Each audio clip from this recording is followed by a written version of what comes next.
आशीष सरोदे, इनका सवाल ऐसा है कि कई बार ऐसा होता है, कुछ लोग ऐसे होते हैं जो हकलाते हैं, कुछ शब्दों का उच्चार ठीक ढंग से नहीं कर पाते हैं, तो उसको कैसे सुधारा जाए। सबसे पहले हकलाने से कुछ बिगड़ता नहीं है, मानकर चले। कुछ शब्दों का उच्चार अगर हम ठीक ढंग से नहीं कर पाते हैं तो उससे कुछ बिगड़ता नहीं है हमारा, ये मानकर चले और वक्ता बनने की तैयारी शुरू करें और अच्छे ढंग से बोलना शुरू कर दें। इसलिए मैंने शुरुआत में ही पार्ट 3 पे, भाषण कला ओरेटरी पार्ट 3 में शरद जोशी जी का उदाहरण विस्तार से लिया था, जो 2 अल्फाबेट्स का ठीक ढंग से उच्चार नहीं कर पाते हैं।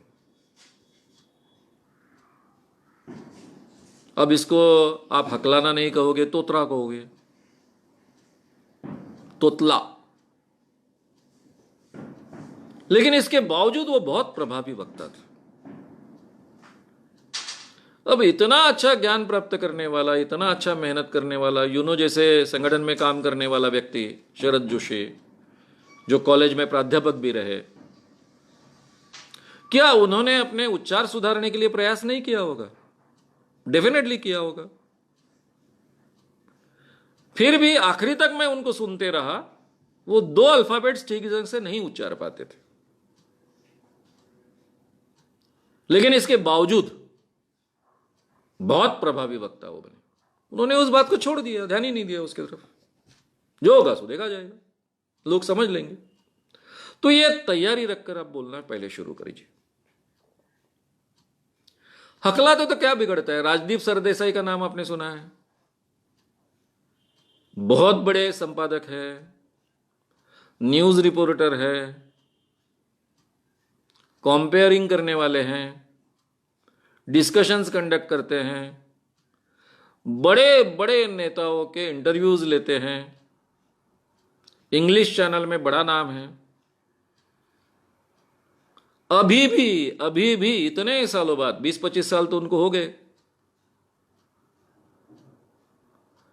पत्रकारिता में, इसके बावजूद वो बीच बीच में हकलाते हैं। तो क्या बिगड़ता है? उसके कारण राजदीप सरदेसाई की कोई दिक्कत आई?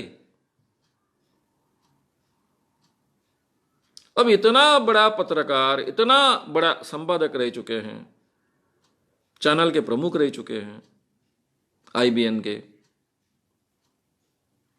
इतना बड़ा पत्रकार, इतने सालों से एस्टेब्लिश्ड पत्रकार, वो अभी भी हकलाता है। क्या बिगड़ता है? मैं डेलिबरेट उदाहरण देता हूं इस राजदीप सरदेसाई का।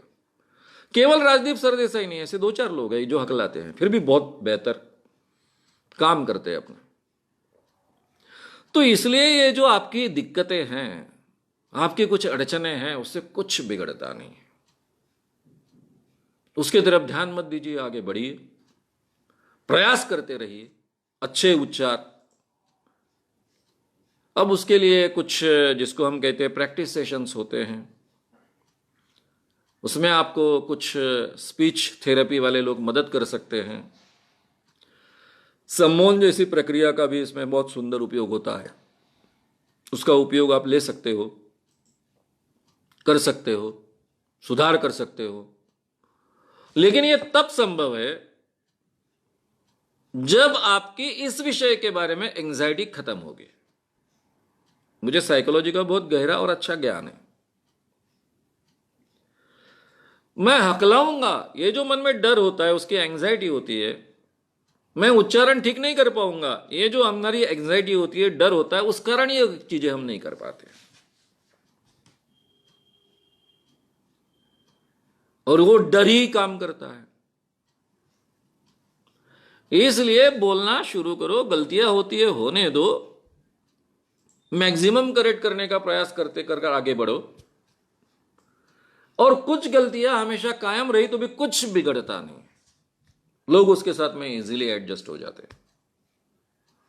वो फिर राजदीप सरदेसाई का हकलाना भी आपको एडजस्ट हो जाता है, और शरद जोशी का स्पष्ट 2 अल्फाबेट्स का उच्चारण न होना, ये भी आप उसके साथ एडजस्ट हो जाते हो। इसलिए उसकी बहुत चिंता मत कीजिए, लेकिन उसके बारे में स्पीच थेरेपीज उपलब्ध है। अगर आपको ये वीडियो पसंद आया हो तो उसे ज़रूर लाइक करें, लोगों में ये अवेयरनेस फैलाने में हमारी मदद करें। वीडियो को ज़रूर शेयर भी करें। तो हमारे YouTube चैनल श्याम मानव को विज़िट करें।